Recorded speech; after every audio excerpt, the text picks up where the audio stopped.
Good evening, everyone.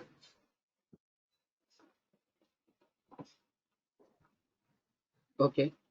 Can I start, ma'am? Yes, sir. Yes, sir. Okay.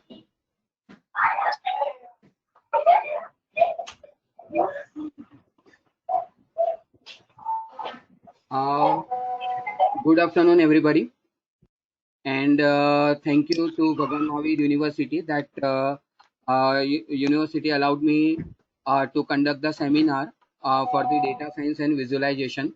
So thanks to I request everyone to mute your mic, please.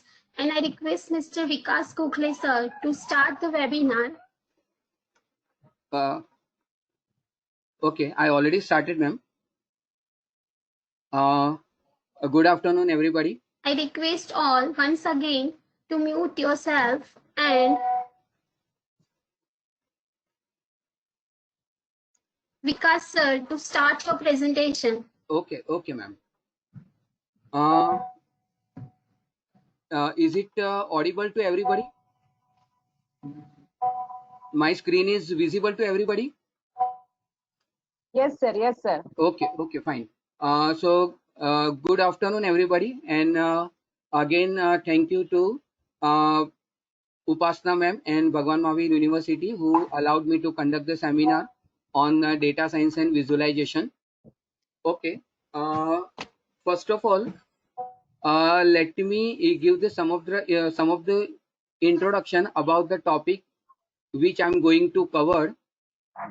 First of all, I will say what is data science, and then after I will say something about the libraries which is going to use in data science, which are the visualization packages that we can work on the data science, as well as the Jupyter notebook in which we can work with the IPython, and another is a practical session, means how we can do the some of the examples in the Jupyter notebook.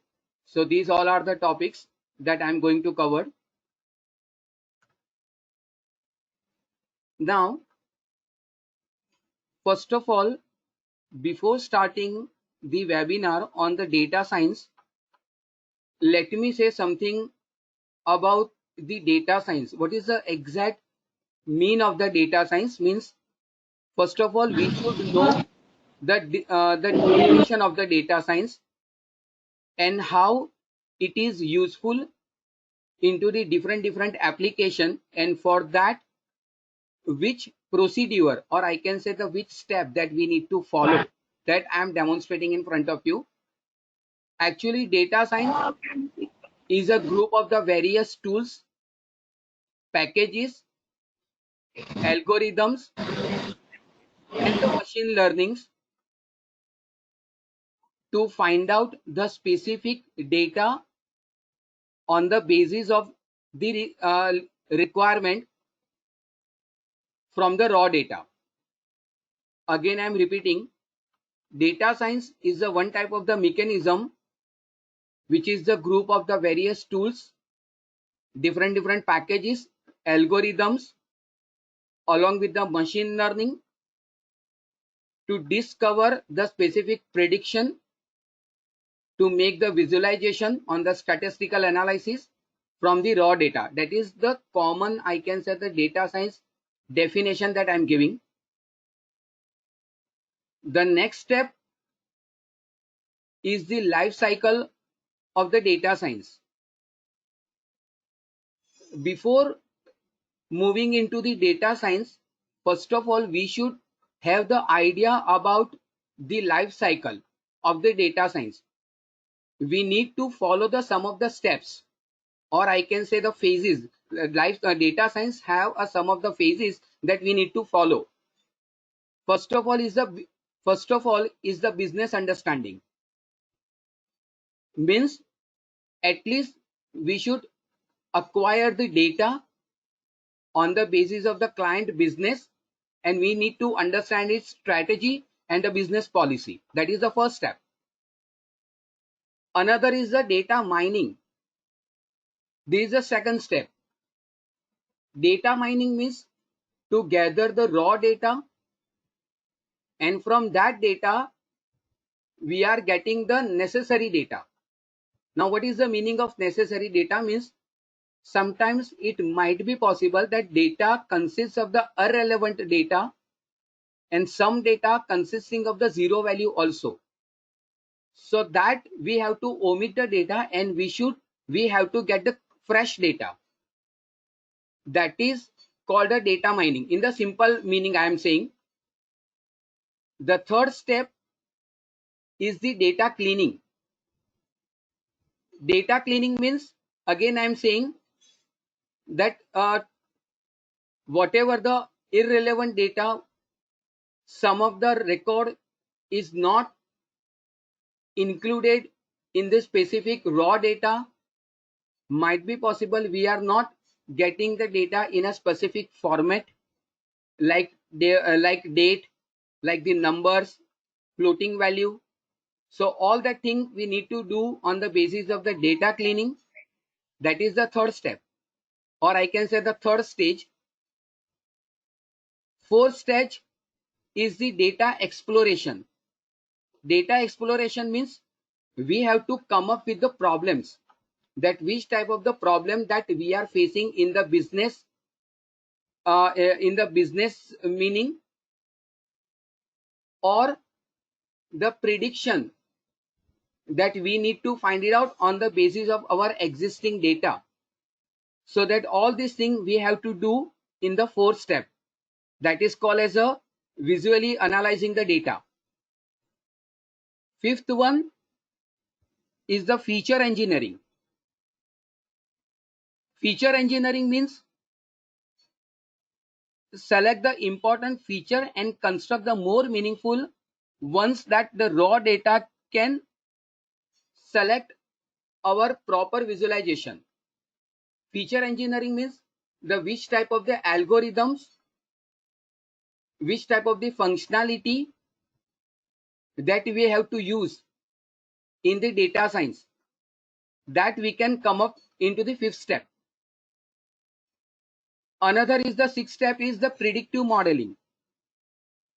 This is the part of the, I can say, the machine learning. Means we have to work with some algorithms, we have to work with some mechanisms,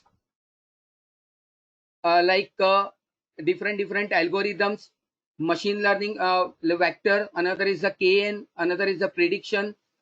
So that all these things we can work with the modeling into the sixth step. Seventh one is the visualization. That is the most important part of the data science life cycle. Data science consists several type of the visualization. Visualization means what? That you are showing your data in a graph or in a chart format. It could be the Plotly, it could be the Seaborn, or it could be the bubble chart or anything. So data visualization means what? That we are showing our data, the final data, to the customers or to the company on the basis of the pictorial format.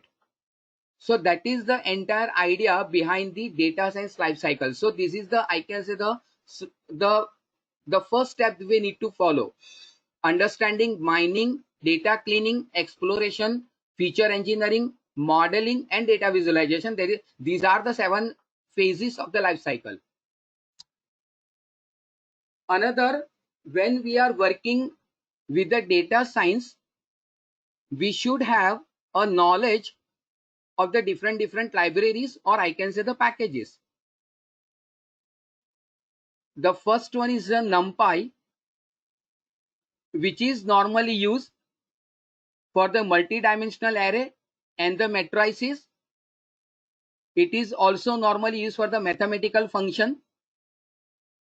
Another is the scikit-learn. Someone is called as a scikit-learn also. So that is normally used for the support vector machines, random forest, regression, classification. Normally Python is also based on the NumPy and SciPy. So if we want to work with some numerical and scientific calculations part, so we can work with the scikit-learn or the scikit-learn, whatever it may be. Third one is the pandas. This is one of the most important library for the data science. That is, pandas is normally used for the data manipulation analysis, where we can work with our data in a tabular format, as well as we can work with the time series data also. So NumPy, Skitlearn, Pandas, these three are the main library to doing the work with the data science. Another is the Matplotlib. It is normally used for the visualization. That has been, I specified over here, the plotting library for the Python. Plotting library means what? If you want to plot your data means if you want to put your data into the graphical format in a chart or in a plot in a chart format, so that you can work with the Matplotlib. Another is the TensorFlow. What is the meaning of the TensorFlow? That if we want to detect our object, like might be sometimes that you had been seen that if I want to capture a specific face, or if I want to capture the specific object like the bottle or the I can say the camera, or some specific I can say object like car, or I can say the light machine and all these things. So we can do all these things using the TensorFlow library. So that's why that I had been written, that is the machine learning used for the machine learning application such as the neural networks. Another is the Keras. It is also a neural network library, and it is running on the top of the TensorFlow. This is the, I can say, the latest library which we are working on the data science with Python. Another is the Jupyter. Jupyter is one of the, I can say, the package or the library in which we need to write it down our code. We can write it down our equation. Even we can work with the visualization.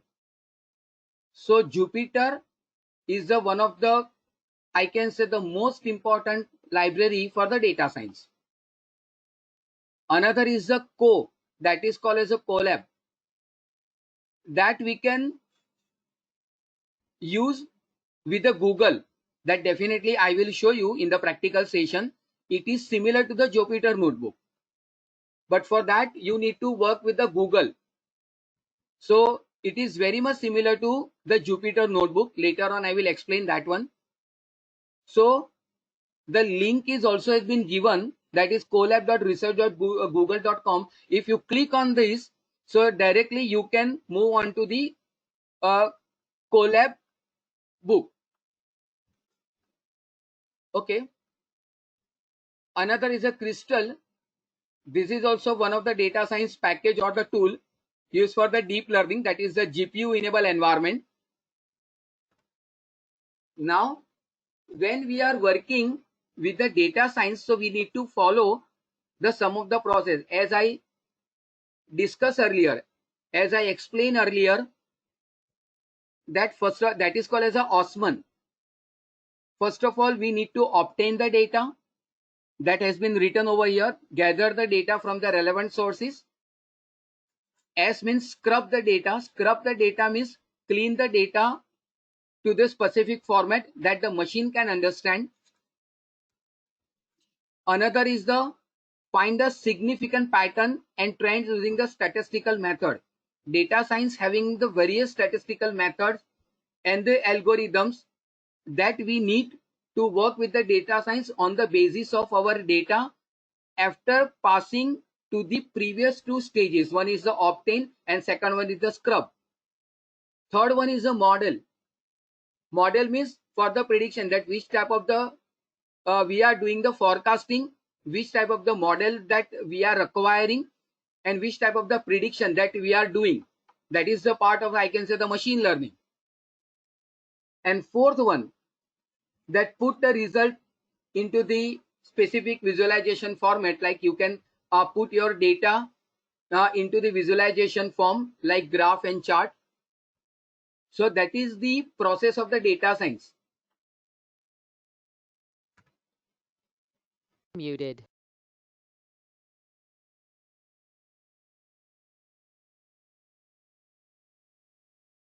Unmuted. Another is the exactly what is the meaning of data visualization.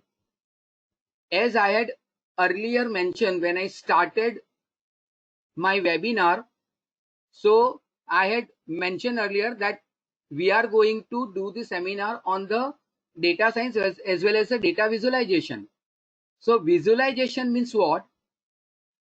See, some of the definition that has been written over here. Data visualization refers to the technique used to communicate insight from the data through the visual representation.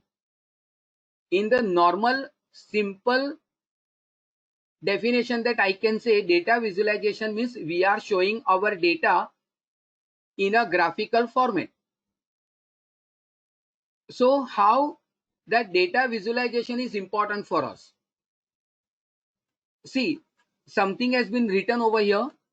The benefit of the data visualization include changes over the time, determining frequency, determining relationship, means we can come to know that what is the correlation between two field or more than two field, how the one data is going to be dependent on others, that we can most probably we can finalize on the basis of the data visualization. Another is a scheduling, and we can analyze our value and we can analyze the risk.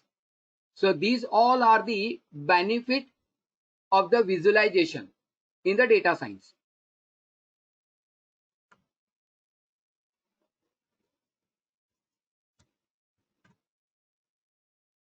Another is the what is the difference between the data science of R and Python. Normally nowadays R for data science is also very much important into the current IT industry. Several another languages also is going to use into the market, like Julia. Another is the R, Python, SAS, SAS, that is called as a SAS. So that's why I kept this slide for showing you the difference between the R and the Python data science. So what is the differentiate we are getting into the data science between R and Python? See, something that has been written over here.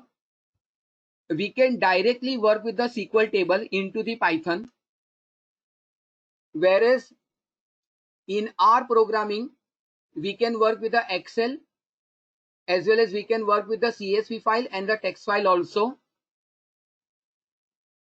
Python has a several tools also like Keras and PyTorch. Another is the when we are working with the framework in the R or in the Python, so we can work with the Shiny as well as the Dash. So Dash is the Python framework for creating a lucrative dashboard, whereas in R programming we can work the same data, we can do the same thing using the Shiny.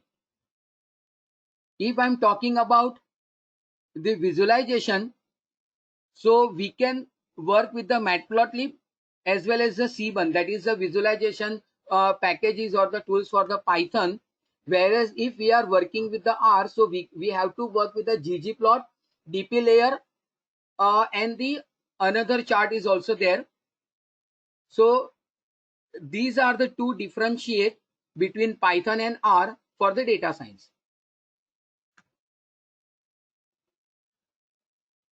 These slides is consisting for the machine learning algorithms.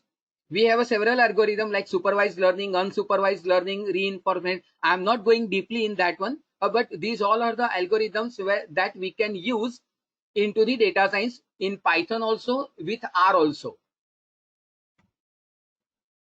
This is called as the eco family of the Python or the data science, where we can use the different libraries, packages, mechanism into the Python for the data science. So I can say this is the eco family of the Python, where we can get the IPython, NumPy, DAS, then the Jupyter, Scikit-learn, Numba, and Python, and all this thing. Now, the one question is going to arise.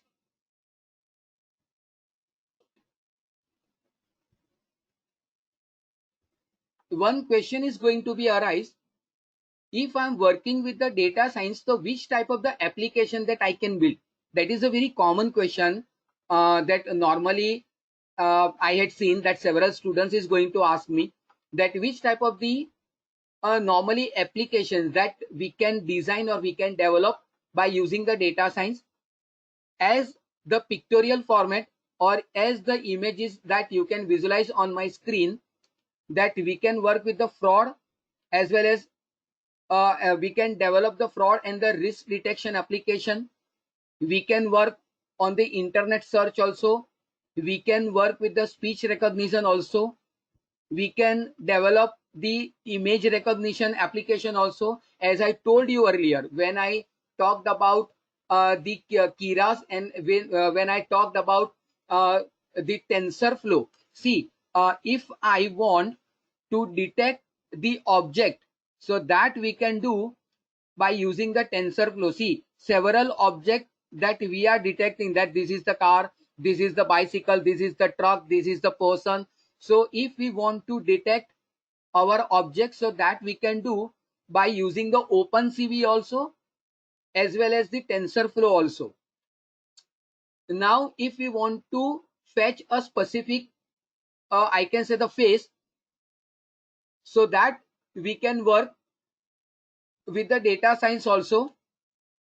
Another is the healthcare, as had been written over here. So these all are the, I can say, the application that we can develop by using the data science, along with it different packages and the libraries.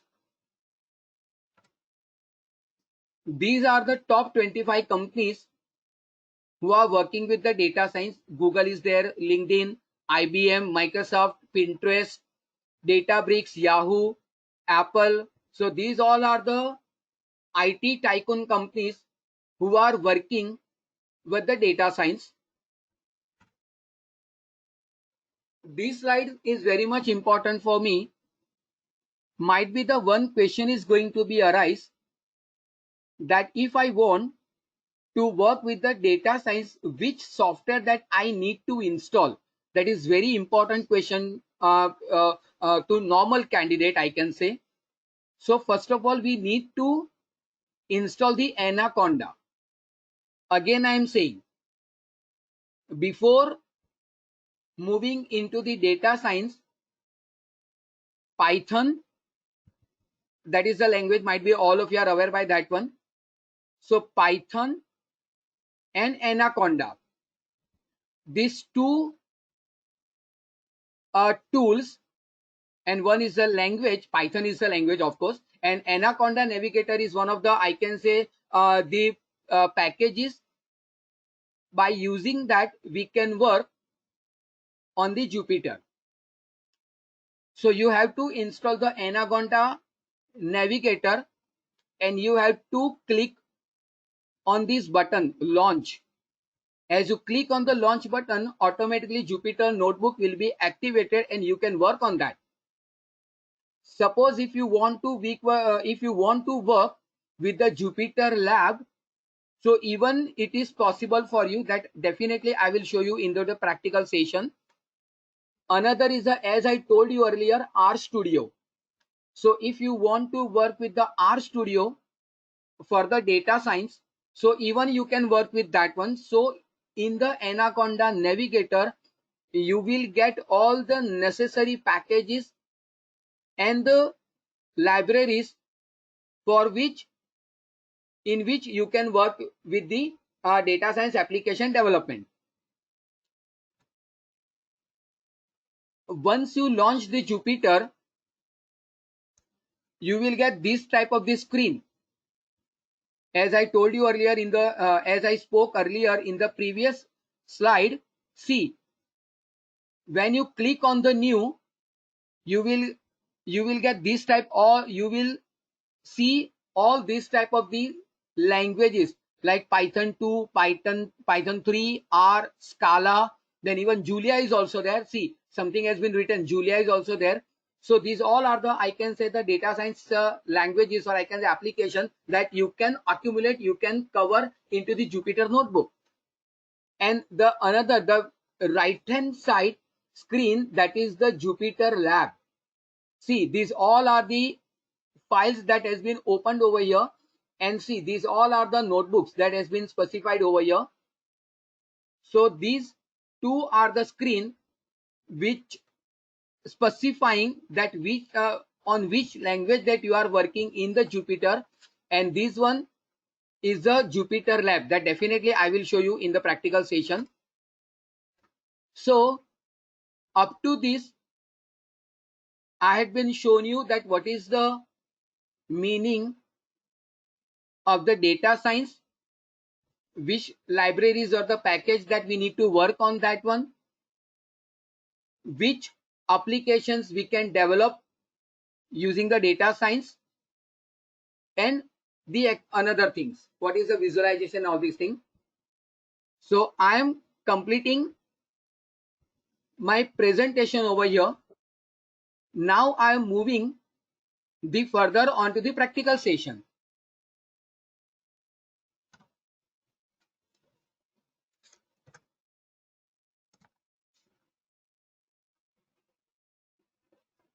Okay,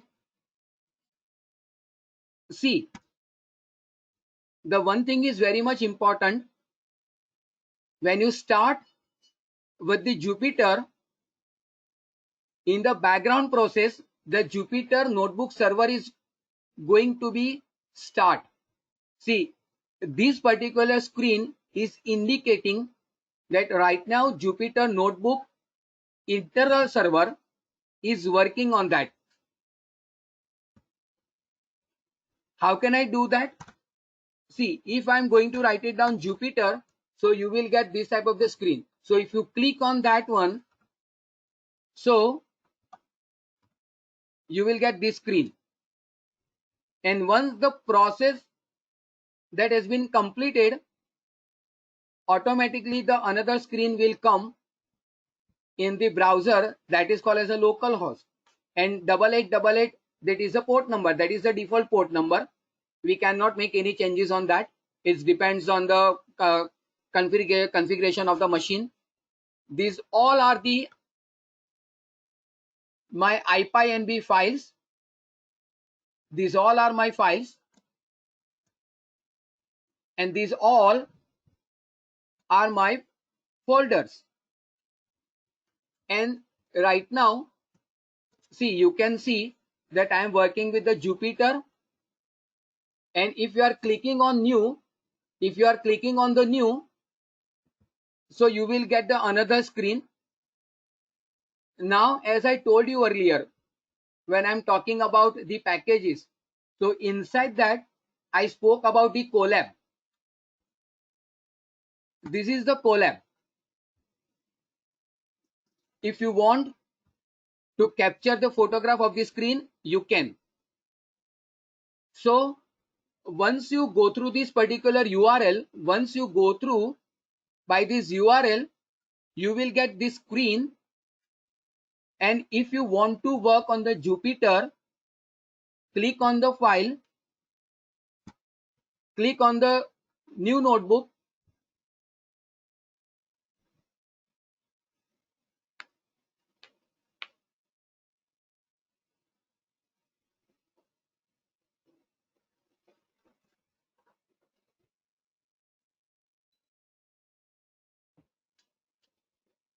see, you will get this type of the screen, and over here you need to write it down your code. You need to write it down your code over here. The same screen you will get in the Jupyter that I'm showing you right now.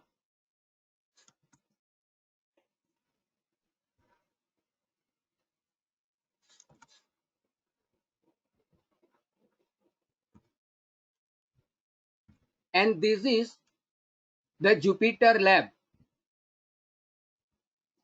This is the Jupyter Lab, and inside that you will get this type of the screen like Python 3, even you can directly move on the console also. And the two file has been opened right now. One is the Uber data, second one is a BMU seminar and all these things. So if I want to shut down my file, so I can click on that one, my file will be shut down. So over here, see, right now, this actually status that I'm getting this particular file is still open in my memory, means in my, I can say the in a URL part in the another local tool. So this type of the things that you can get. Now I'm moving into the practical part.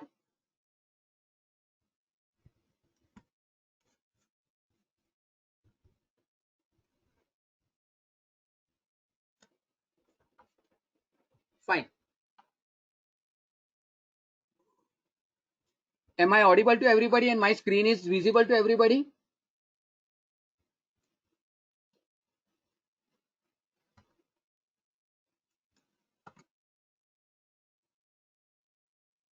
Fine. Now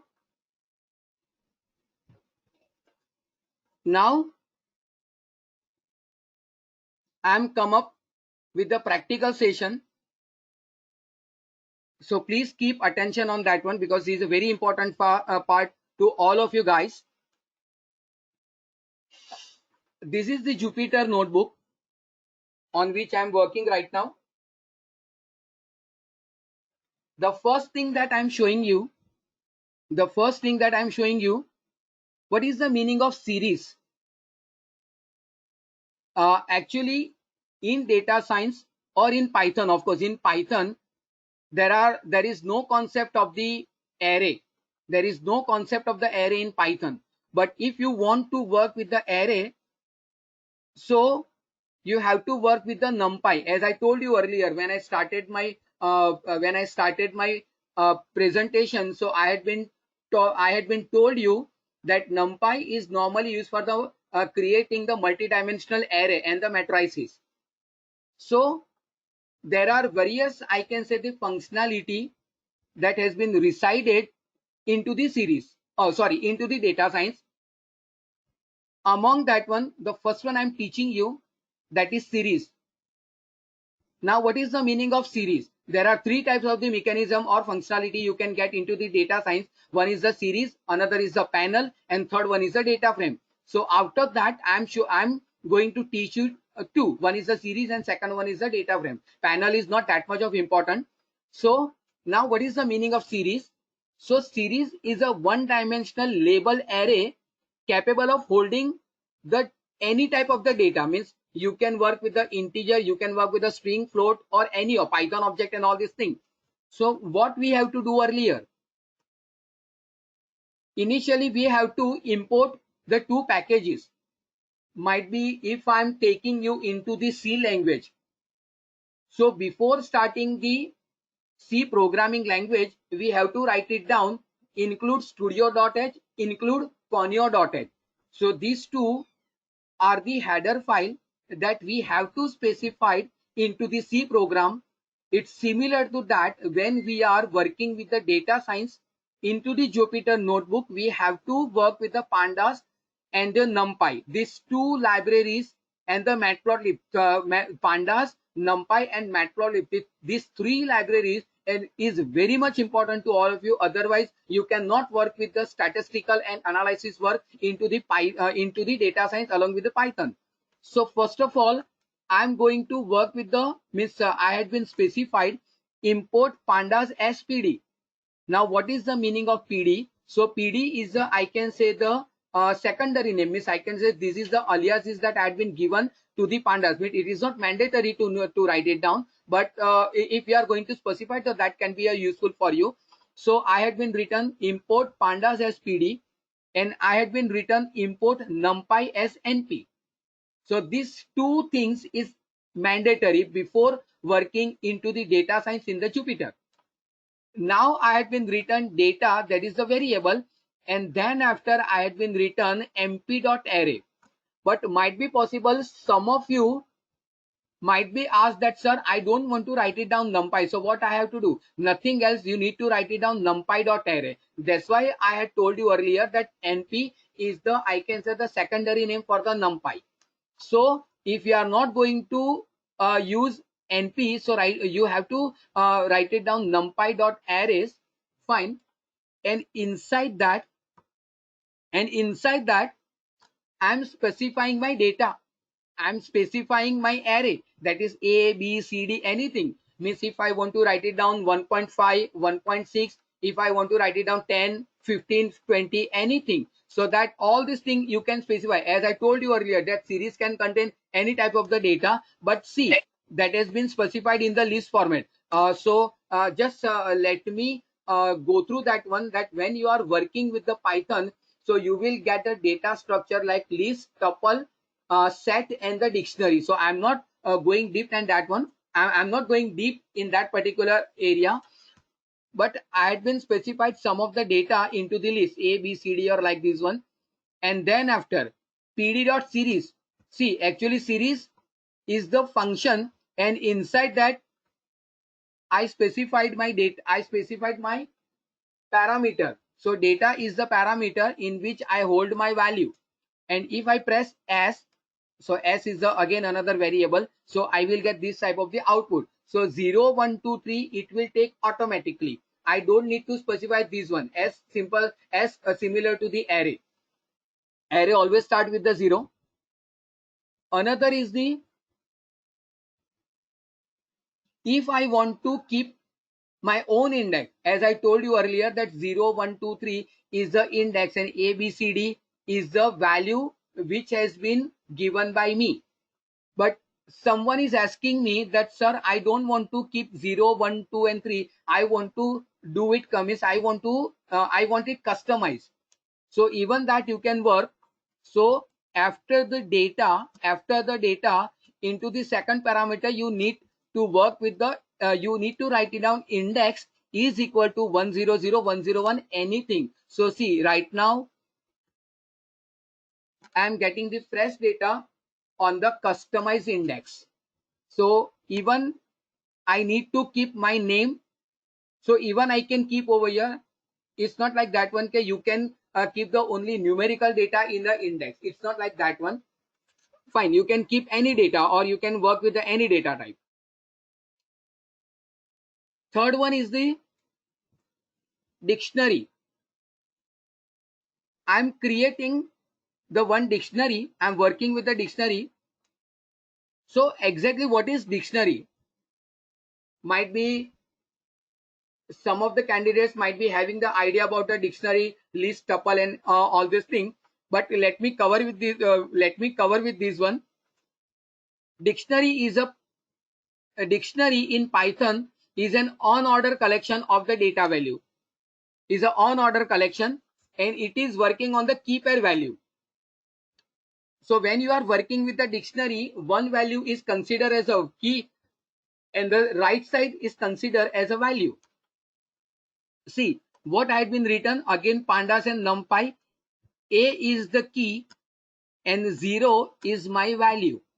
But that dictionary always be containing, or always be write it down into the curly bracket, and it is not in order, it is an on order collection.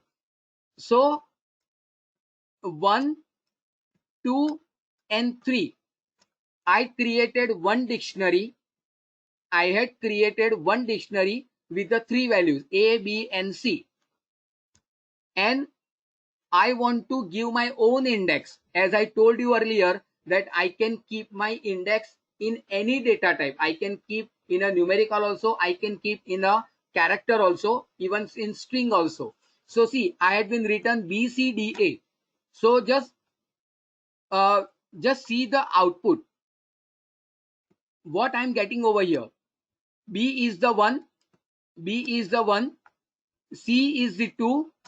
D is the none. See, I didn't specify any D value, but if I'm giving D as an index number, so I will get the none. None means not a number.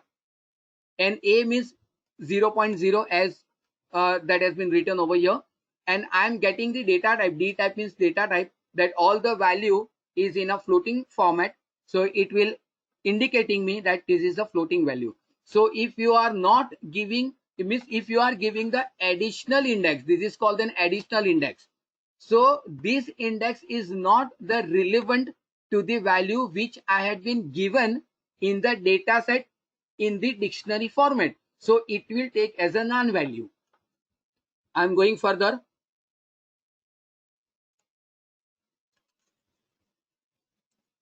This is the random number.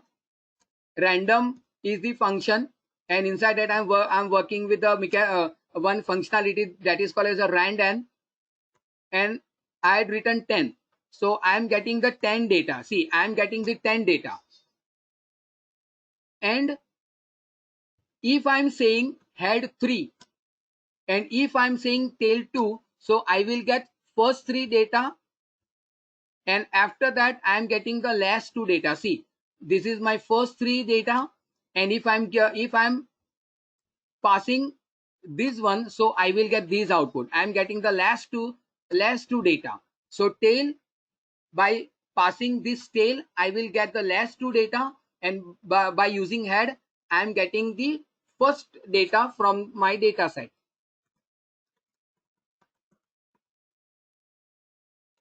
Another is the data frame.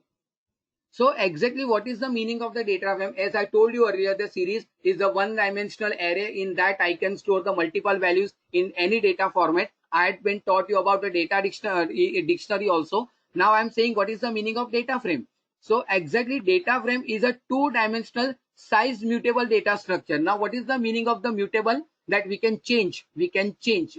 What is the meaning of mutable? We can make the amendments in the existing database. So that is the two part, mutable and unmutable. So actually data frame is a two-dimensional data, that is a size mutable data structure. So I created a one series using the dictionary. See, I've been written over here, create a dictionary of the series. By using the dictionary, I had created a one series. Inside that, I kept name, age, and rating. This is the list format because it had been specified in the square bracket. So see, if I'm passing only, if I'm passing this comment, so I will get the output like this one. See, I will get the output like this one: Tom, James, Ricky, and Win, and all these things. Then this is the age 26, 25, and this is the rating 3.24. So I can say this is not a proper format for the I can say for showing the data to the someone else. But instead of that, if I'm converting that dictionary into the data frame, so I will get a proper output. So how can I do that? So exactly, df means the data frame, that is a variable. PD means pandas, that means I had given the object, means I had created the secondary name for that one. So data frame and D. Why D? Because D consisting entire my data set. So if I'm passing or if I'm executing these my two command, so I will get this type of my output. See, this is my output. And again I'm showing you, if I'm saying this one df.d types, so I will get the output like this one. So it will show me that name is an object, age is an integer, and rating is a 64. Be remember, Jupyter will never say that this is your character or this is the string. Character always be considered as an object. Be remember that one. Okay, fine.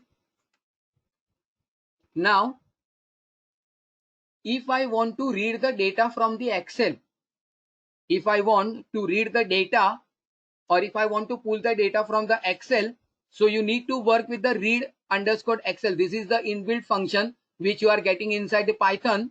Oh, sorry, you are getting into the pandas. This is the path. where my XLS file has been resided, and this is my sheet name. Might be your book having a different sheet, like sheet 1, sheet 2 and sheet 3. So you can fetch the data, you can pull the data from any sheet, but you need to specify that one. So when you are working with the read Excel, you have to work with the two parameter. The first parameter is your path, and the second parameter is your sheet name. If you are not specifying the second parameter, by default it will take your first sheet. So this is the output. Another might be possible, you are wondering that how this type of the lucrative output that I am getting instead of the previous one. So if I am working with the print function, be remember, if I am working with the print function, so I will get the simple raw data. See the just notify the output, or just notify the output here also. So if you are working with this, so you will get the output like this one, and if you are working with the print, so you will get the output like this one. And if I want to check it out that which type of my data type it is, so I need to pass the command type and this thing, and this thing I will get the output like pandas, then core, then frame, and the data frame. So by this I can come to know that this file is coming from the XLS. Okay, going forward,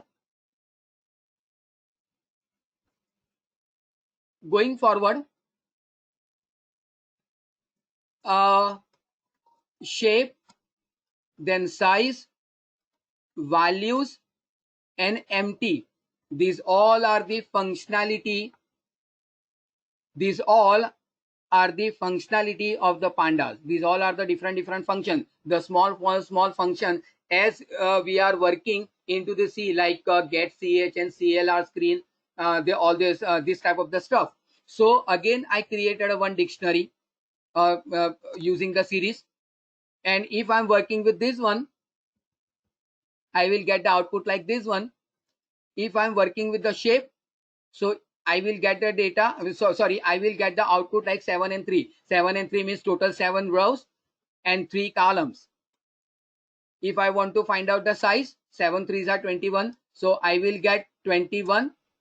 And if I'm working with the values function, so I will get the output in this format, and this empty is indicating me that my data doesn't consist any zero value. So see, I am getting the output false.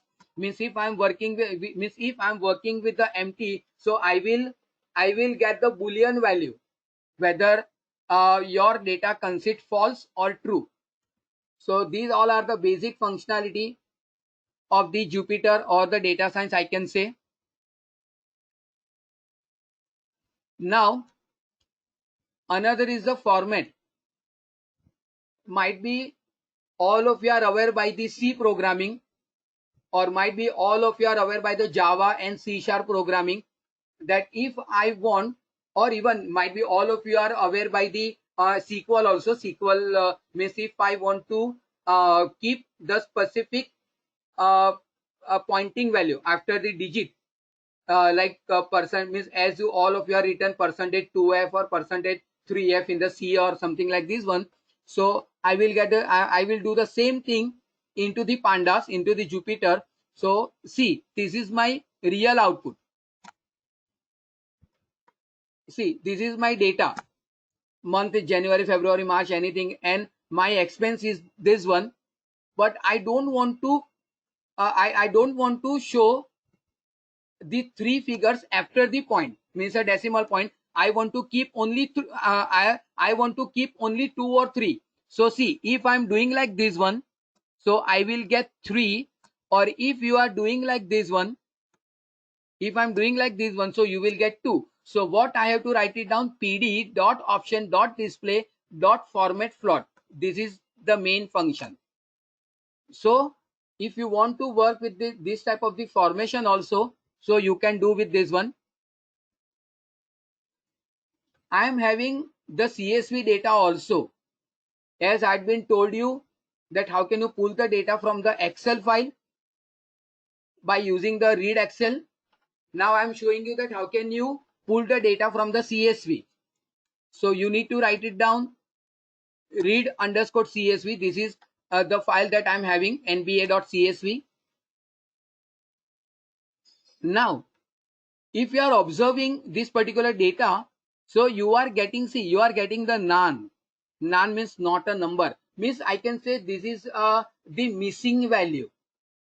These all are the missing values. So I want to convert it into the specific value. I want to replace it, not converting, sorry. I want to replace it with the specific value. So the one function is there that is called a fill NA. This is one of the most important function as far as the data science point of view. See, I am having the data. This is my original data. This is my original data. But in the college, some of the data is missing, like none and something like this one. So I want to replace it with a specific value. So what I had been written that NBA, this is the variable. College is the field name. See, college is the field name, and I want to fill that missing value with the no college. See, that has been written no college, uh, uh, top of the Georgia state. See, if I'm showing you, see here that has been written Georgia state and none, and this is the Butler and none, and this is a Kansas or none. So now I am getting the full data. See, but you are getting means you are replacing the data into the specific format. Oh, sorry, to the specific field also. See, over here you are not getting the data. Only in the college column you will get the replacement data. So this is the one of the important topic, that how can you replace the data. I'm showing you again. NBA, that is the name of my variable. College is the field name. You can specify anything. Fill NA, that is the function. And the new value means this is a replacement value, the no college. And in place true means you are keeping your data permanently. Now,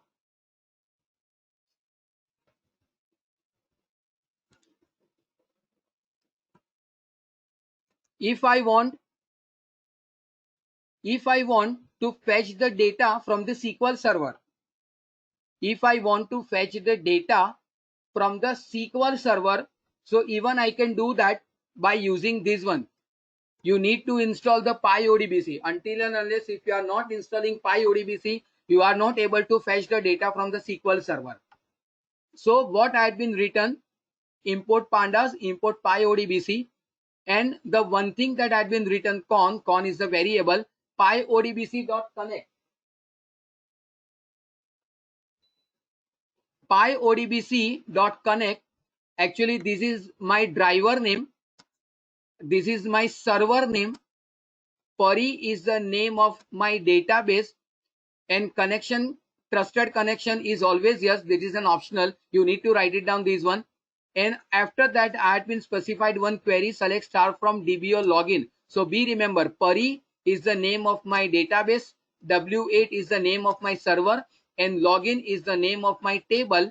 So if after that, if I'm doing read SQL, I had been shown you read Excel, read CSV, another function is there, read SQL. So query means my first parameter, and con means my other parameter, and head 30. So I will get first 30 data. First 30. If you have 100 record, so you will get only the 30 from the first record. And if I'm giving till 30, so I will get the last 30 record. So this is the way that if you want to pull the data from the SQL server or from the SQLite or from the from the MySQL, you can. Fine.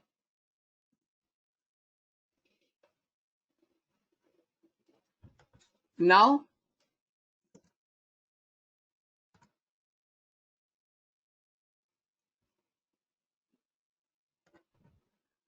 Another is the if I want to see my version, so I can come to know that 0.25, that is my latest version of the pandas and my package name. Now we remember that is this is my very I can say what should I say, my specific function that I'm going the functionality that I'm exploring in front of you. If somebody if somebody is going to ask me that if I want to fetch my video, or if I want to lucrative if I want to make my Jupyter notebook lucrative, so how can you do that? So I'm having the the library that is called as a IPython. That is my favorite, I can say, the package is that I'm working with that one. IPython. Another is the IPython import video and display, and this is my HTML.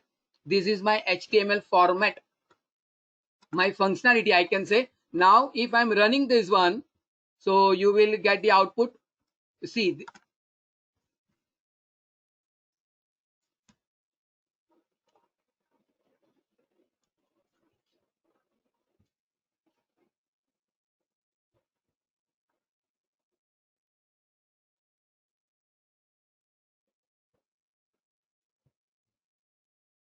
so in the Jupyter, if you want to work with the MP4 also, you can work with that one. You need to pass this one, IPython.display import video, IPython.display HTML, and inside that you need to write it down your HTML code. See,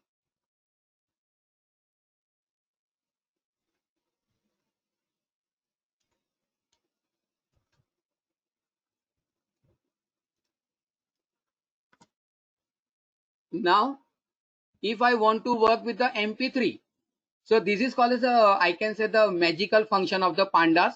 So I need to work with this, like this one, percentage and HTML.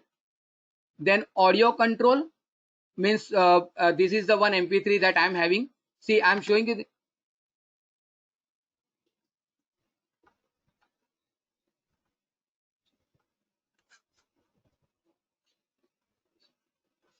So if you want to, work with an MP3, so if you want to work with the MP3 or MP4, definitely you can work with the Jupyter. It is one of the best, I can say, IPython library that ever I worked with that one. If you want to work with the date picker, so you need to write it down, import IPyWidget add widget. And if I'm clicking on this, so I will get the calendar also. Might be if you are working with the PHP, or if you are working with the ASP.NET or all these things, so they can at least come to know that how we can work with the calendar and different I can say the component like text box and the color box and all these things. So now if I want to work with the color widget, so I can work with the color widget also. If I'm click on this, so I will get one this. If I'm clicking on this, so I will get the output. Even you can get the color also. So of course you need to write it down, widget.color picker, and these all are the parameter value that you need to specify. Now another is a drop down. So if you want to work with the drop down, see Python, then C#, the machine learning, Flask, and the MongoDB. So see that I have been specifying several values over here, and I said my default value should be 3. So 1, 2, and 3. So by default, I'm getting machine learning. So if you are specifying value is equal to 4, so you will get a Flask or the Django, anything. So I can get this type of the things also. Very frankly, I'm saying you, if you are working with the IPython or iWidget, you can work with the dashboard also, because I worked in that one. That's why just I'm saying. Now directly if I want to work with a YouTube video, so what I had been written, IPython lib.display import YouTube video, and see, if I'm showing you this one, so directly I can work with the YouTube video also,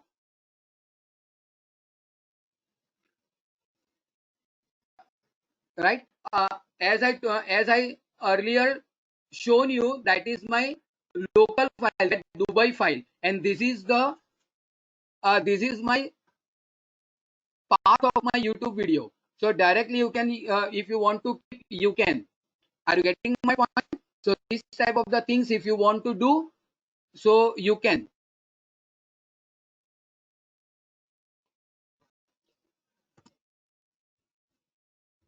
Okay, fine.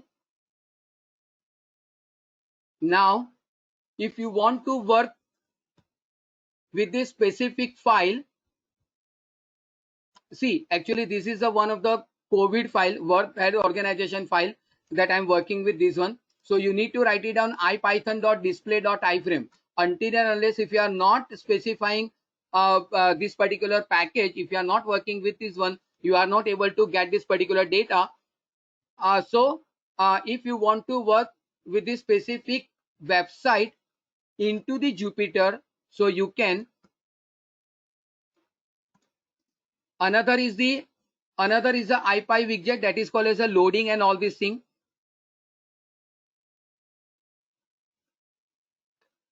If I'm clicking, see, if I'm clicking on this one, I will get the one message that is called as a one type of the, I can say the JavaScript. Might be if you are aware by this one. So if I'm clicking with this one, I will get the you press the test submit, and this is the Vikas, that is the name, that is the tooltip and icon. See, actually I had been specified the icon that I had been written down over here. Cloud download means you can specify any icon and all these things. And this is my def. Def means my function, means I can say the small event handler that I had been keep using the IPy widget. So if I'm clicking on this one, so I will get fine. Now, if I want to bring the picture, so even I can do with this one. This is a local picture. This is in my in my laptop. So if you want to work with this one, so you need to write it down, file, and open that your file name, and you need to pass the different parameter, that which type of, means how much width and height you need, and format and all this thing. Now I'm going to take you in the live data. I'm having the some of the data that I got through the GitHub. This is the COVID data that I'm having. This is the COVID data that I'm having from 122 to 520. These all are the data that I'm collecting from the GitHub. So now might be all of you are aware by the one word, dashboard. So I had created a one dashboard, that how much confirmed data we have, recover data, from which country, and that data. So I created, so actually see, these all are the data I am having, that recover data, that data, then country data, and all this thing. I am having the data, and from that, see, this is the dashboard, I can say, confirm, death rate, active, and recover. These all these thing, actually I make a sum of that one. This is a function, means sum, mean, max, that in the later on that I will explain you. So if you want to work with the COVID data also in the Kaggle or KDNet, several, I can say, the websites are there by which you can get the CSV data. And if you want to perform this type of this thing, so you can. So this type of the things that I worked on, that I got by some the data and all this thing. Actually I had taken from the several sources. See, this is the I can say the dynamic data. See, if I'm moving this one, so I will get my fresh data. See, you can come to know. It's refreshing right now.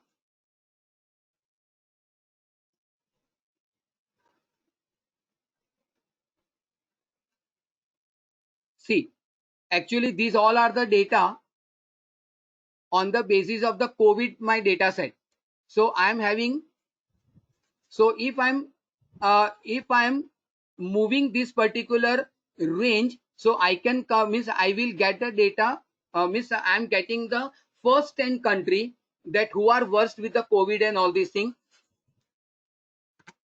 If I'm moving into the minus,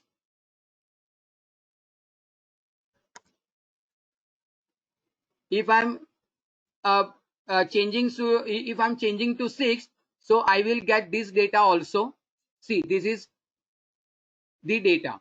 So this is called the dynamicity, means if you want to work with the dynamic status into the using the IPython and all these things, IPyWidget, so you can. Now another, I am having the automobile data. This is also CSV file. So I am having the 61 rows, 10 columns. So total shape is 6110. Sorry, 610, as I told you earlier, that shape and size. So then if you want to print in a specific format, so you will get this type of also, that shape 0, shape 1, and you will get 610 or something like this. See, I am having the automobile data. That I took this file. This is the, of course, the means as I told you earlier, that your data set should be a very much perfect. I can say your data set should be a very perfect and very genuine. See, if I am giving df.info, so I will get all this. Means I will get the data structure as you are getting into the SQL Server or PHP. Means if I want to show that, if I want to see that that how many means in a one specific table, which type of the fields are there, in which field I had kept the primary key and foreign key, the particular column consists which type of the data type and all these things. So the similar thing that you can find out by using the df.info. See, something has been written: index, company, body style, wheelbase. These all are my column name. These all are my field name, and these all integer 64, object. See, object means character. Object means the character, and float 64 and float 64. These all are the data type. See, you can, at least you can visualize this one.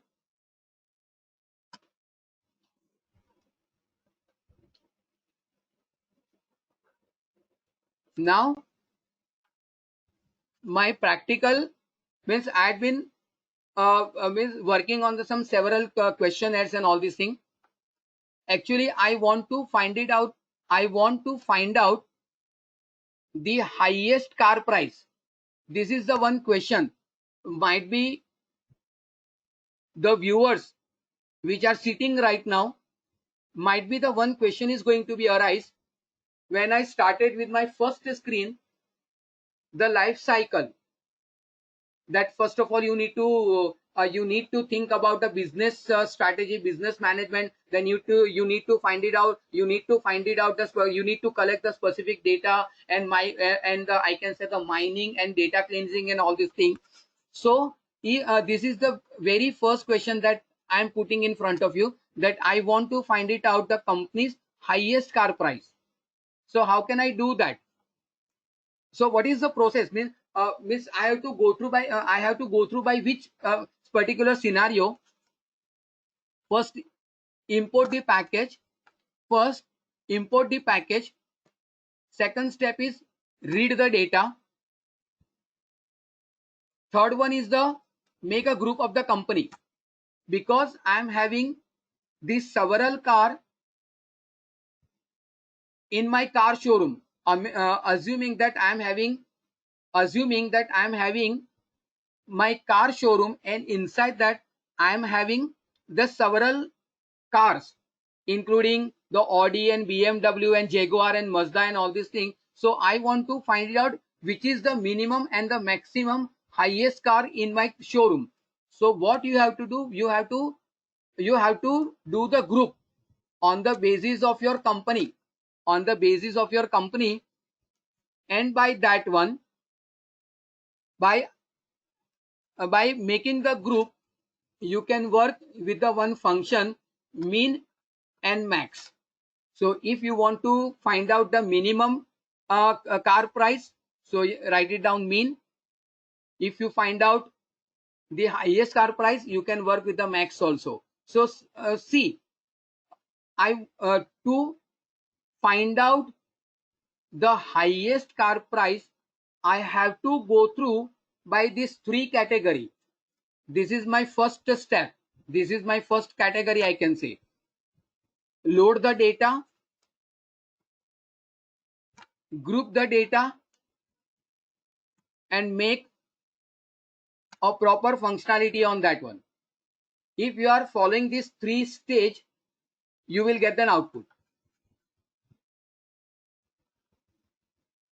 Another is the I want to find out the total count number of cars. I want to find out total number of car in my company. So again, first load the data, and one function is there, value counts. So you will get Toyota, that 7, BMW 6, means you can come to know that how many cars I am having on the basis of the company. Means Toyota 7 means what? Okay, in your car showroom, you have a 7 car of the Toyota.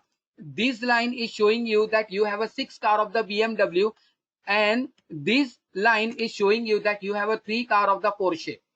So by this one, means if you want to find out the total number of the count of the cars per company, so you can work with the value counts. This is the function of the pandas. Now I want to sort my data ascending or descending. So again, load the data, and according to your requirement. Remember, according to your requirement.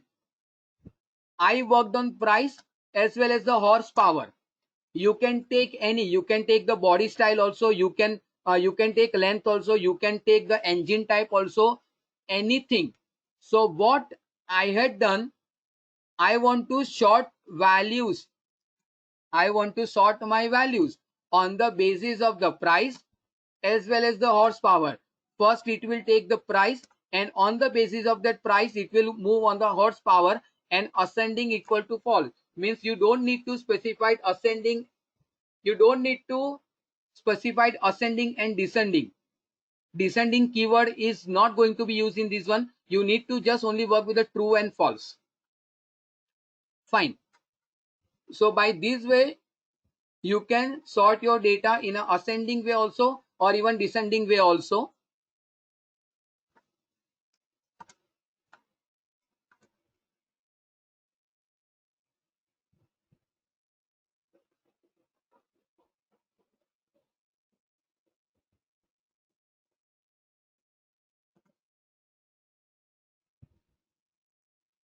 Now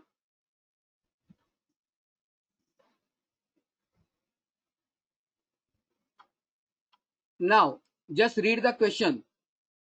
Calculate total sell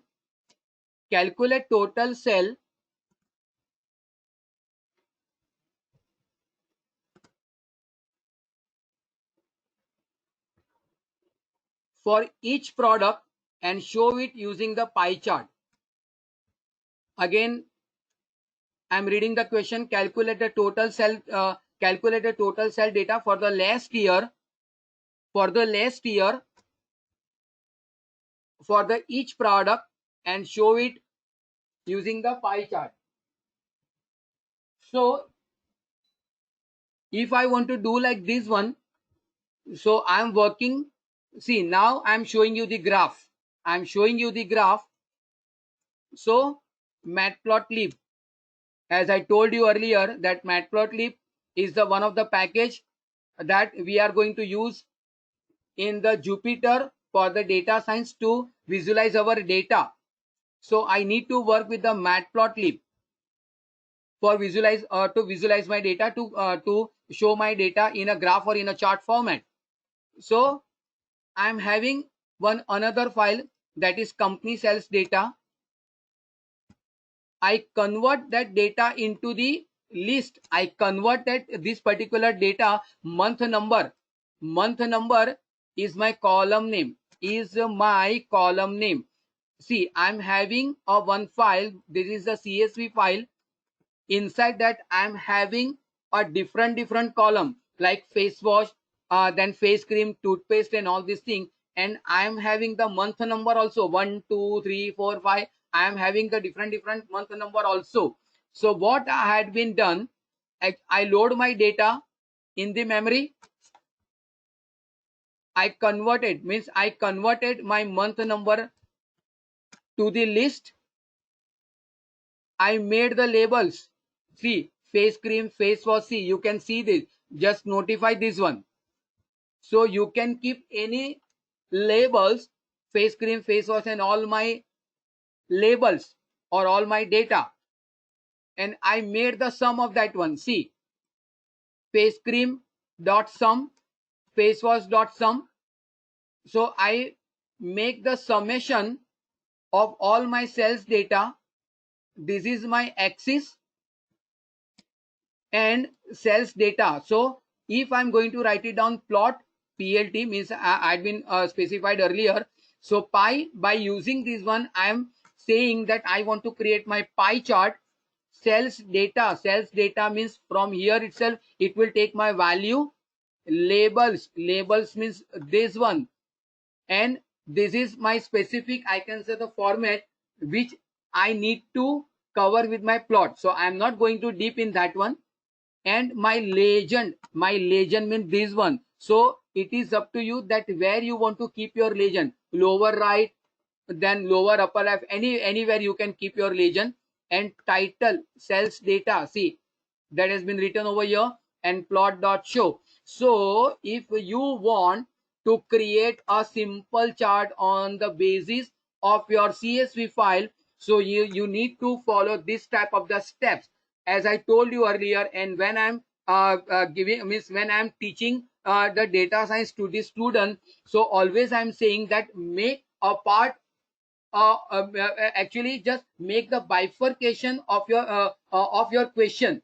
See, first of all, load the data. This is the thing. This is the, I can say, the logic.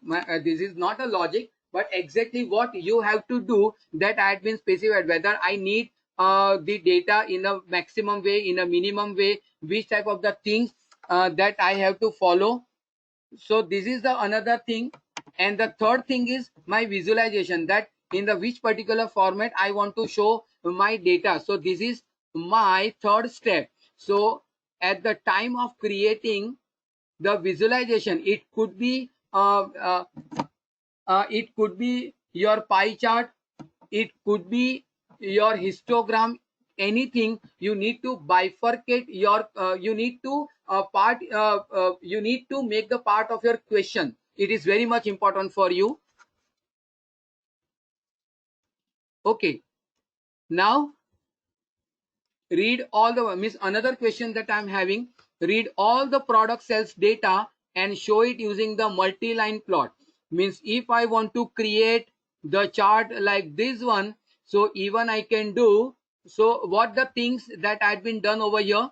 See, actually face cream, face wash, toothpaste, bathing soap, these all are my data. And actually I load my data using the read CSV. And see, I make it as in a plot.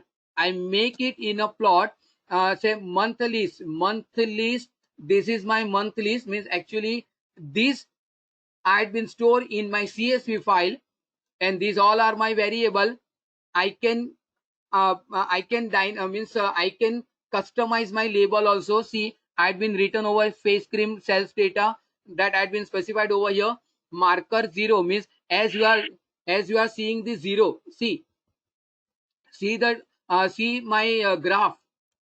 See my graph. So if you want to if you want to make your graph very lucrative or very I can say in a decent way, you can change your color, a specific marker even you can keep. And this is the line width. So if I want to keep my lines thin and thick and all these things, so you can do by this one. So these all are the part of, I can say, the design part. And if I'm working with the plot, if I'm working with the plot, So you need to specify your x-axis and y-axis. So my x-axis is my month list and y-axis my values. So and another thing, this time I keep my legend in the upper left in the location. So when you are working with the histogram, when you are working with the line chart, so the two things is very necessary that you need to keep in your mind. One is the x ticks and the y ticks, because you need to specify the x-axis, and second one is the y-axis, that which type of the data that you are going to club in the x-axis and y-axis. These things you don't need to do into the pie chart, because pie chart is always comes into the round. So these things is not necessary into the pie chart of this. So this thing you need to remember at the time of the creating the histogram, the line chart, and all these things. Now I am going forward. Okay. Another is the bar chart. I want see what means. I want to read the some specific data, as I'd been told you earlier, as I'd been shown you earlier, that I want to read all my data. But now if someone is going to ask me that I want to read the specific data, I want to read the specific product, so what I have to do? The same thing that I'm doing over here. Actually, see, I want to read the face cream, the face wash, from the sales data. So what I have to do by using the bar chart? So I had taken only this thing. Actually, right now I taken three product: face cream, face wash, and shampoo. See,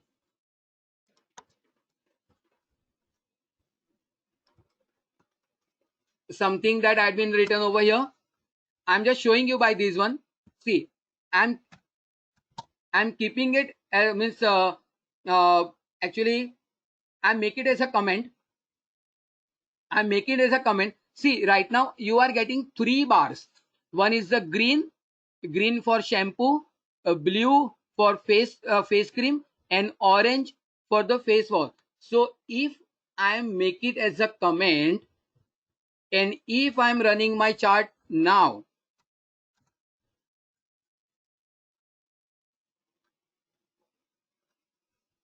so you will get only 2 data.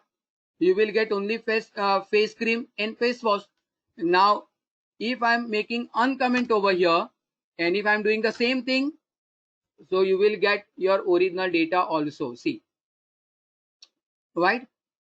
So by this way, even if you want to keep the grid,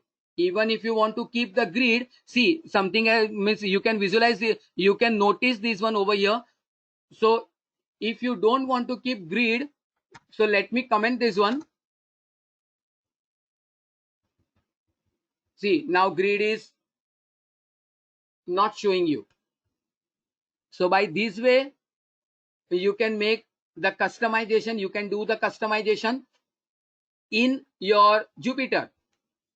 If you want to save your graph, so see, you can do this thing: save figure, plot.save figure, and cells data.bathing shop.png, and DPI means I had made the clearance of the 150. So let me check whether this file, this particular graph, has been saved in my Jupyter notebook or not.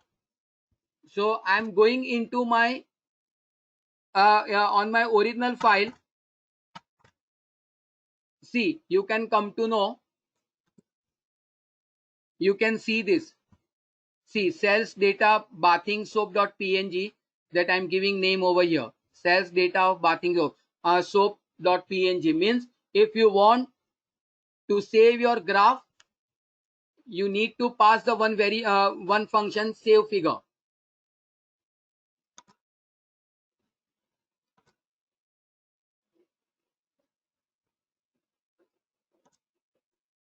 Now another thing is that now another is the Seaborn. The Seaborn is the one of the advanced package that you are getting on the Matplotlib. So if I want to see, actually I had work with the random function 4 and 6. So 4 is this one and 6 is this one. So if you want to work with the C1 data, sorry, if you want to work with the C1 package, so you need to write it down C1 as SB. SB is not mandatory. That is one of the, I can say, the object that has been specifying. It is not mandatory, is an optional. So what I had been written, that my font scale is equal to 1. Means if I want to work with the font, definitely I will show you the later on. Now I'm keeping my data randomly. Randomly means I work with the random function, random.rand 4 and 6. And now I keep that value x-axis and y-axis. So now, and if this is called as a heat map, this is called as a heat map. So if I want to create the heat map in the C1, so what you need to write it down, the heat map, this is the variable, is equal to SB. SB means this one, C1, that is an object, dot heat map. Be remember, don't be confused. This is my variable and this is my real function. You can specify anything over here. Data means this one, data means this one, and I had written CMap. That later on I will show you that what is the mean of the CMap and all these things. And not annotation is equal to true. Again later on I will show you. Then plot dot show. If you are doing like this one, so you will get this type of the heat map. If I'm saying 3 font scale,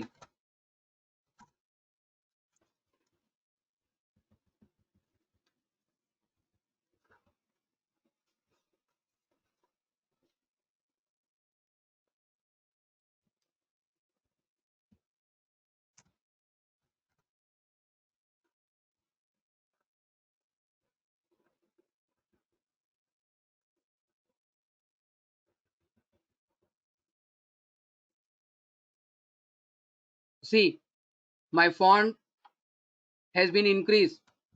So right now I'm keeping up to 1. This is, I can say, the better for us.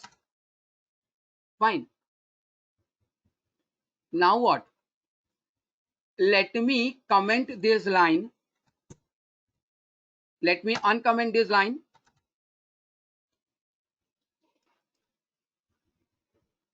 See, the color has been changed. The color that has been changed due to this function.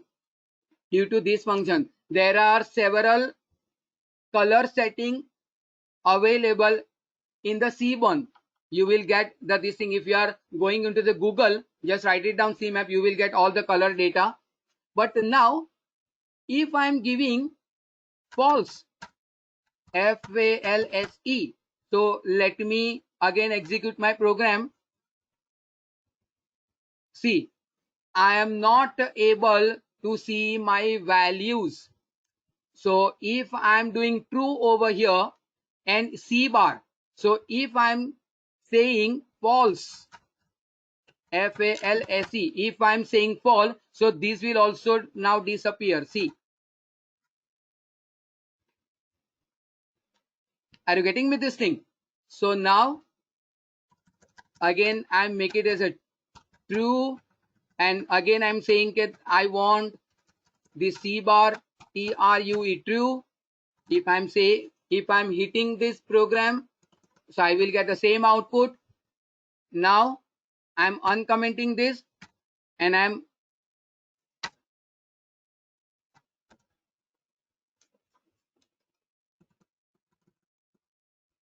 C. And another thing, sorry,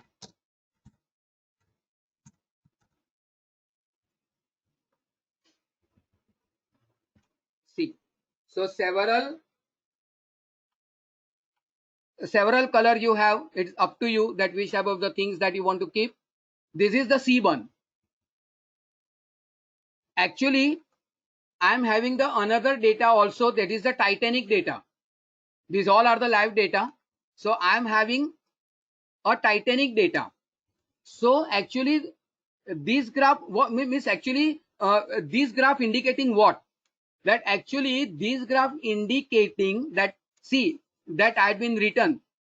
It helps us in determining of the survival rate of the lower class and the means if you see if you had seen the Titanic movie, so at least you can come to know there was some I can say the passenger class, that higher class, the secondary class and third class and all these things. So on the basis of that one, actually on the basis of that one, see, class 1 passenger have a higher survival chance compared to the class 2 and 3. So actually this graph is indicating that the first class who are in the first class category, they got more survival rather than or the compared to the second class and the third class. So actually see, actually I load my data, I group my data. This is my Titanic data. So I group my data on the basis of my passenger class and my survive.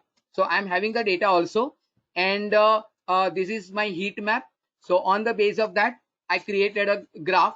So at least you can come to know, means actually this graph is indicating that on the basis of the passenger class, how much the person that has been survival. Another is this is the violin. This is the violin plot graph. This graph only you will get in the Seaborn.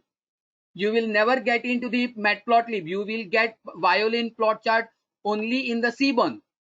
So this graph is also been generated on the basis of my Titanic data.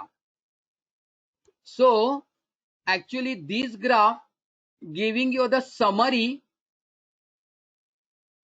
the age range of the men and women who saved, means how many men and the women saved in the Titanic accident. So that I'm having the data into the Titanic CSV file. So by the violin plot chart, I can come to know that this is male and this is female and this is the survival rate. So at least you can see, come to know this indicating you.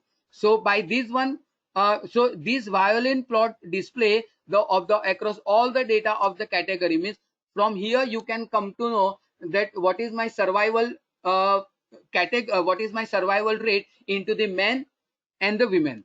So this is the violin plot chart that is only you can get into the Seaborn.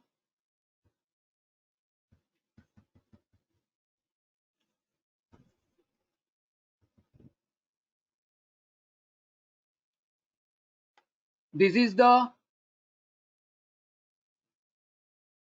one type of the another graph.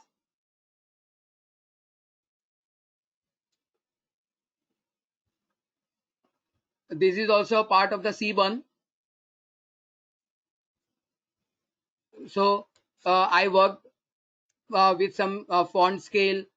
I worked with some color map and all these things. So even if you want to work with this type of the graph using the Matplotlib and all these things, you can.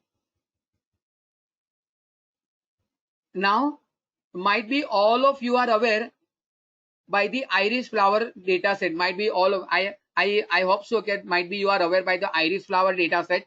So I am having, that is I can say the status means actually means I'm not going deep in this one. So if you are writing down iris flower data set on the Google, so you will get all these things.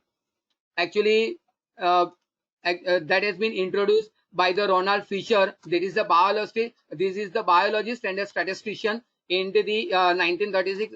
Actually he published its paper. So I'm having the data sepal length, width and height, means actually I'm having the data. All of you guys might be having this type of the things. I'm having the iris data also. So actually I created the data on the basis of the Seaborn and Matplotlib. See, this is my data. This is my graph, not I can say the data. This is my graph that I had created on the base of my iris. When you are working with the Seaborn, you will get two type of the graph. One is the pair grid and second one is the facet grid. So this type of the grid graph that you can get into the Seaborn. I'm not going deep in this one. So if you want to work with this type of the graph also, so over here you will get the histogram also. You can get this type of the graph also, means pointed graph also. So if you want to work with scatter plot, I can say this called as a scatter graph. So if you want to work with this one also, you can. Third, I'm having the tips.csv. I'm having the another file also, that total bill, means how much tip that we are giving. This is the gender, smoker, day, time, and size. This is my CSV file, that is called as a tips.csv. So on the basis of that, see, this is the scatter graph. See, means by this one I can make the comparison that who are giving means I can the person who are giving the tip on the how much total bill. So see, this is the total bill on the basis of the male, and this is the total bill on the basis of the female. So by this way, means see, actually I scatter, means I design the scatter graph on the basis of the total bill as well as the tip. So if you want, this is the facet grid, as I told you earlier. This is the facet grid graph, and the previous one, that is a paid grid. That is a paid grid. So this type of the two graph that you are getting in the Seaborn.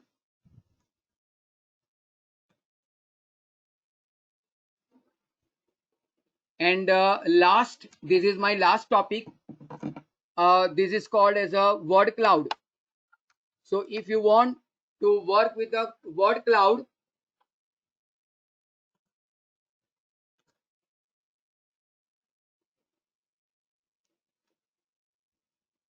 okay, actually someone has written that how to go to Iris. Actually just write it, the person actually just go on the Google, just go on to the Google URL and write it down, Iris dataset. Definitely you will get it.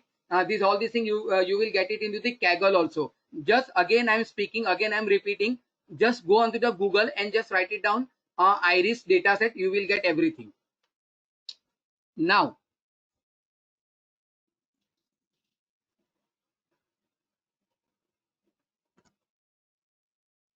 and see, this is my last example that I'm elaborating or I'm explaining in front of you. This is called as a what should I say, like this is the word cloud. How can you create a word cloud? First of all, I need this package, I need this library. So how can you do that? So for that you need to write it down, pip install word cloud. You need to write it down, pip install word cloud. So you will get all this thing. How can you write it? I'm showing you this one. Just write it down, the CMD, and just write it down, pip install word cloud, something like this one. So you will get some of the process, and the one message will arrive on the screen that word cloud package successfully installed in your machine. This type of the welcoming message that you will get. So this type of the means I can say command that you need to pass to install any package. Fine. So and another is a PLT. This is for creating the image and all these things. This is one of the important package to work on the PNG file or the JPG file and all these things. So actually I work with this package also, Matplotlib also, NumPy also, and image also. I'm having I'm having, actually might be the one question is going to be arrived, that how means how the word cloud is going to be created. Actually word cloud is created on the basis of your data. So might be that you will ask me the question, sir, do you have a data? Yes, I am having the data. See, something that has been written, data visualization or data visualization is viewed by many discipline. See, this is my data. So might be the one question again that will arise from your end. Might be the one question arrived from your end. Okay, sir, if I'm writing down this type of the text, can I create the word cloud graph? Yes, definitely. And it's not like that one. You can create a cloud graph only basis on the text file. You can create the word cloud on the basis of the CSV file also, because I already worked on that also. So it depends on you. Okay, you can take the text file also, you can take the CSV file also, or even you can work with a JSON file also. It doesn't matter on that one. So it's depend on you, okay, which type of the data that you are working on that one. So actually I have one text format, the several data that I'm having, and I have a one file that is called as a wave.jpg. See, might be you can visualize. See, this is the one is a wave. See, this is the one graph that had been created on the wave. So you can take any JPG file. You can take any JPG file. Now, word cloud is my variable. Be remember, just see that here W and C is the capital. Here W and C is in a lower case. Actually, this is the variable. Background color is equal to black. I can keep any color. Suppose if I'm saying yellow, YELLOW, and if I'm doing this one, see, I will get the yellow color.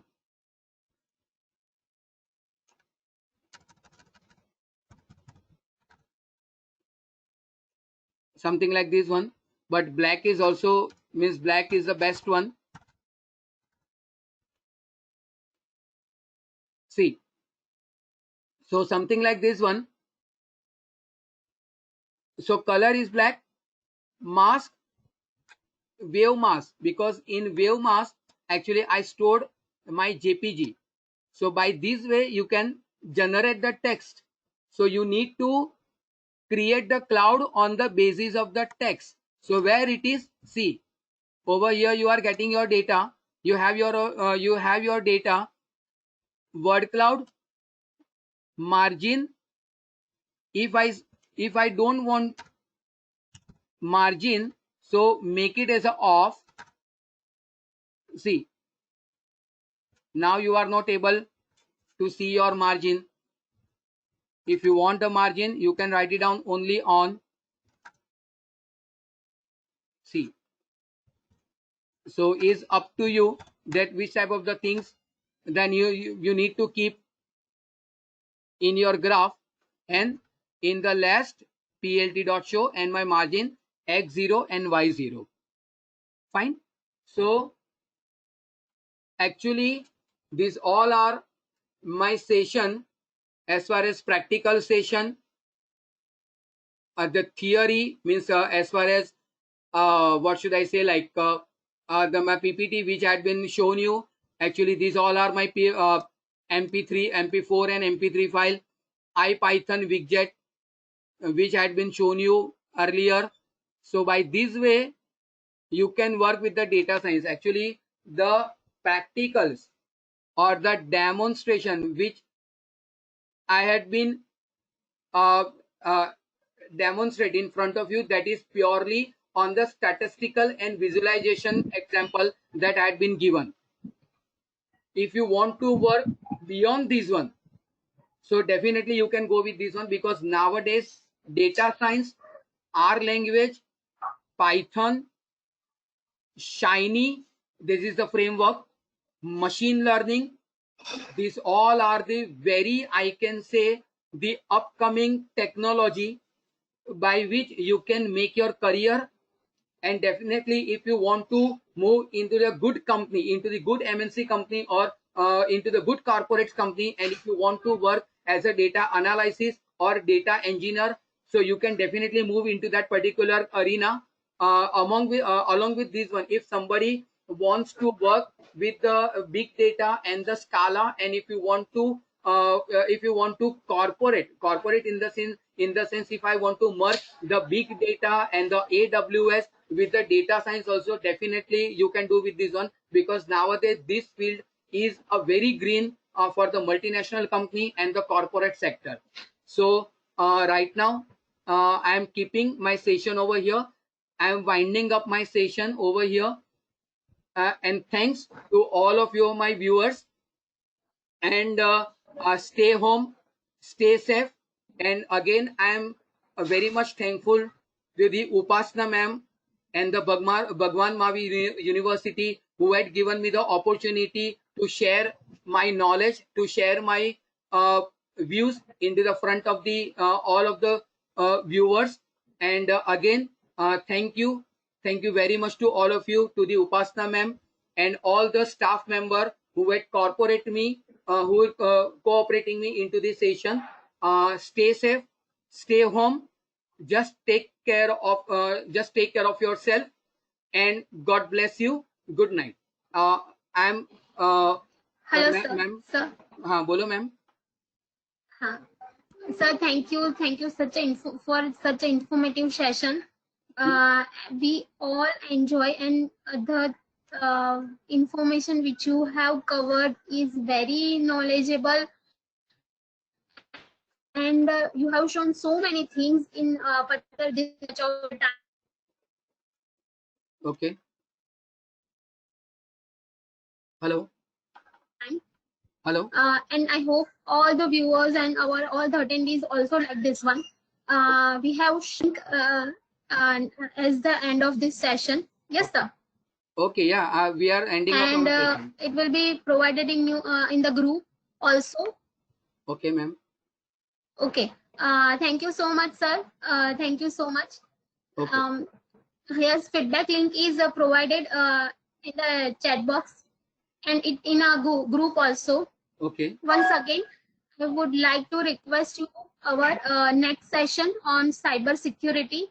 I'm sharing the screen. Sir, please allow me to share the screen. Yeah.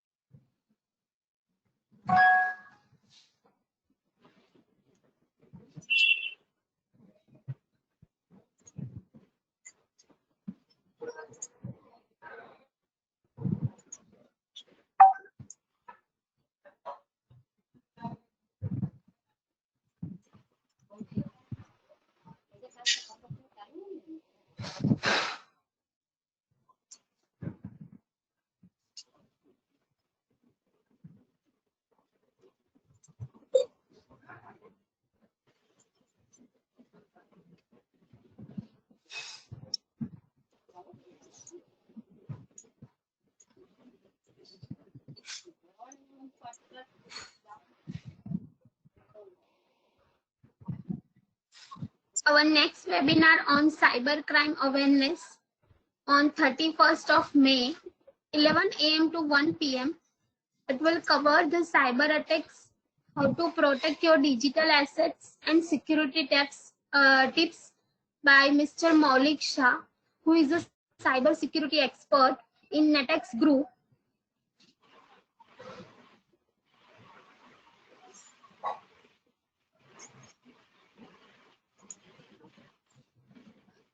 Yeah, that information of this our next webinar will also be shared in our data science WhatsApp group also. So we will end our session.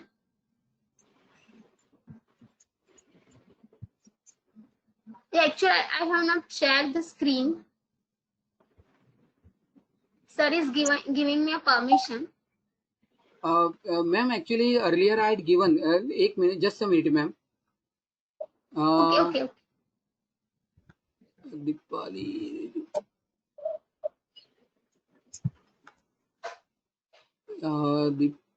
Deepali, ma'am, no? And, Yes, sir. just a minute. Shah. Just a minute, ma'am. Actually, let me. Okay. No problem, sir. No problem.